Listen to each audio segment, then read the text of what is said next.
ترمذی شریف کی حدیث پاک ہے، حدیث نمبر 1176 ہے۔ رسول اللہ صلی اللہ تعالی علیہ وآلہ وسلم کے ایک فرمان کا خلاصہ ہے کہ عورت عورت ہے، یعنی پردے میں رکھنے کی چیز ہے۔ عورت کے معنی پردے میں رکھنے کی چیز۔ فرمایا عورت عورت ہے، یعنی پردے میں رکھنے کی چیز ہے۔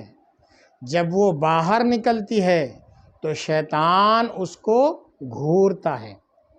آج کل جو اتنی برائیاں جنم لے رہی ہیں، اس کی وجہ یہ ہے کہ ہماری ماں بہنوں نے اسلام کا پردہ جو ایک طرح کی حیا ہے اس کو نکال کر باہر پھینک دیا ہے، جس کی وجہ سے برائیاں عام ہوتی جا رہی ہیں۔ اللہ رب العزت ہماری ماں بہنوں کو شرم و حیا اور پردہ کی زینت سے مالا مال فرمائے۔